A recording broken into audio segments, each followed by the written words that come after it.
C'est un groupe qui a été créé de manière informelle en 2016 et il a été reconnu officiellement en 2018. On lui a donné le nom de couvreur de vignes. L'objectif, ça a été d'adapter les itinéraires techniques des couverts végétaux au contexte méditerranéen.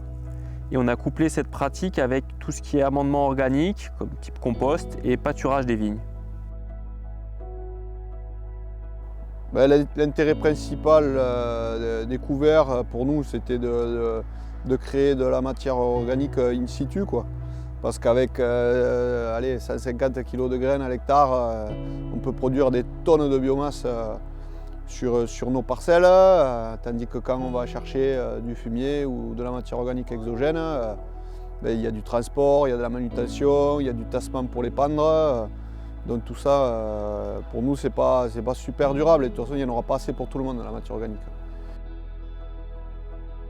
L'autre avantage, c'est quand même l'érosion. Quand on est sur des coteaux comme celui-ci, avec les pluies d'équinoxe, on peut avoir des gros problèmes d'érosion. Et bon, là, ils sont tenus par les racines des couverts. Donc c'est vrai qu'on n'a plus ces problèmes de crevasse et de descente de terre, quoi. L'autre intérêt majeur du couvert, ça va être sur la partie nutrition. Nous notamment, d'avoir un mélange avec une grosse proportion de légumineuses, ça nous a permis de complètement se débarrasser de l'apport de bouchons.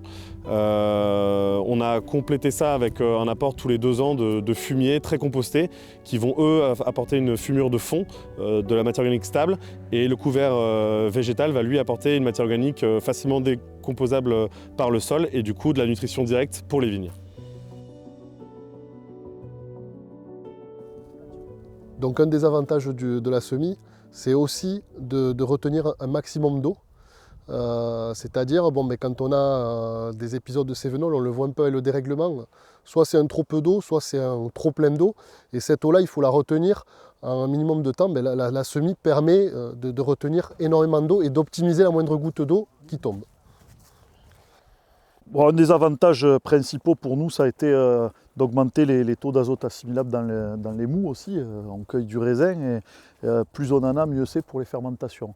Et c'est vrai que le fait d'enrichir comme ça les sols, ça permet d'avoir un peu plus d'azote assimilable. Voilà. Pendant les fermentations, c'est pas négligeable. Les couverts végétaux, c'est important aussi entre 2 plantations de vignes. Il faut implanter au plus rapidement, par exemple, nous on implante des prairies, de luzerne. Il faut être sûr que les sols soient capables de produire de la biomasse végétale.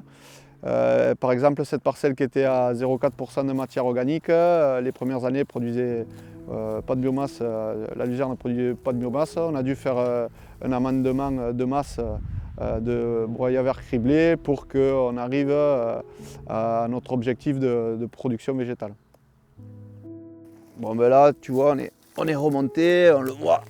Bon, la structure, c'est de la semoule, la coloration brune. Là, on est remonté à, bon, là c'est le maximum, mais c'est 2,7% de matière organique, quoi. Ça, c'est le plus à mon avis, qu'on peut arriver sur ces sols-là et dans notre climat, quoi.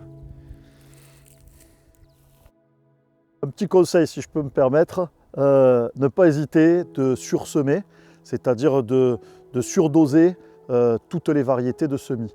Compte tenu des conditions climatiques qui peuvent arriver, des coups de chaleur et des manques d'eau à l'automne, ça permet quand même de sauver un semis et d'avoir quand même une poussée assez homogène malgré tout.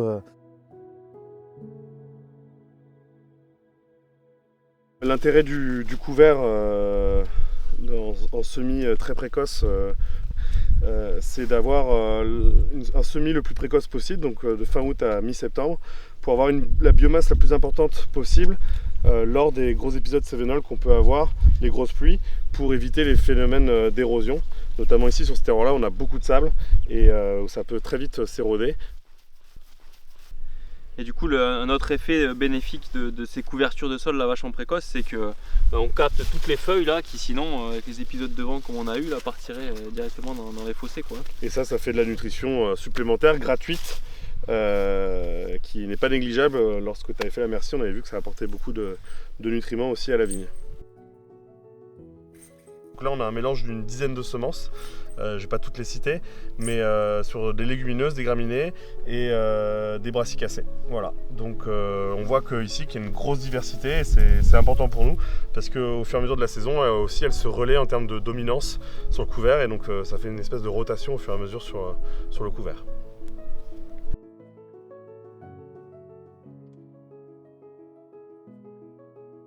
Donc régulièrement avec le GIU2E, nous faisons des fosses à peu près à cette période pour contrôler justement l'installation racinaire mais aussi vérifier l'état hydrique du sol. Et donc on peut voir vraiment qu'en profondeur on peut vraiment sécher totalement le profil du sol. Sur le mois de mars, effectivement, on peut optimiser la biomasse et la faire gonfler, mais ça fera forcément beaucoup plus tirer sur la réserve hydrique du fait de la biomasse, de l'évapotranspiration. Donc il n'y a pas forcément un gros intérêt d'aller chercher trop de biomasse parce que si c'est de la destruction se fait sur une période sèche, il y aura une mauvaise restitution, une mauvaise minéralisation de toute cette masse. Donc il n'y a pas forcément d'intérêt d'aller chercher trop loin la destruction. Dans un objectif engrais vert, quoi, surtout. Dans un objectif engrais vert, évidemment.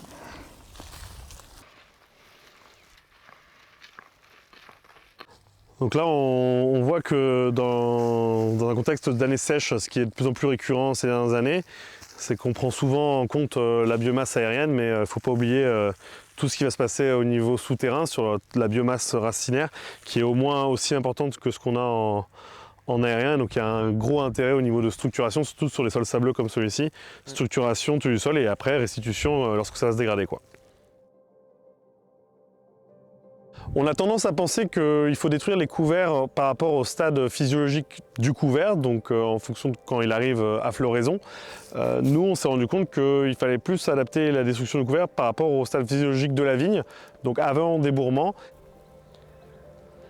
Une stratégie qui est communément adoptée au sein du GI2E, du coup, c'est de différencier la gestion des interrants au moment de la destruction. Donc il y a un interrant sur deux qu'on va détruire assez tôt pour ne pas prendre de risques, parce qu'on ne sait jamais le temps qu'il va faire au printemps. Donc du coup, on essaie de calmer la concurrence le plus vite possible et on favorise l'eau et donc l'azote, puisque le sol va minéraliser. Et le second interrant va plutôt avoir un objectif portance. On va regarder en fonction de la biomasse qu'on a. Si on a beaucoup de biomasse, on va d'abord tomber la biomasse pour essayer de calmer la concurrence, tout en gardant de la portance et en se laissant la possibilité que le couvert repousse si on part sur des printemps qui sont humides.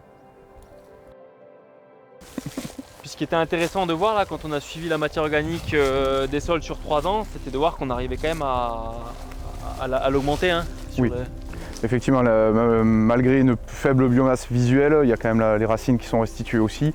Avec une destruction précoce, l'effet cumulatif des années, sur 3 ans, effectivement, on est passé entre 0,5 et 1 point de supplémentaire par rapport aux analyses qu'on a faites avec le GI2E.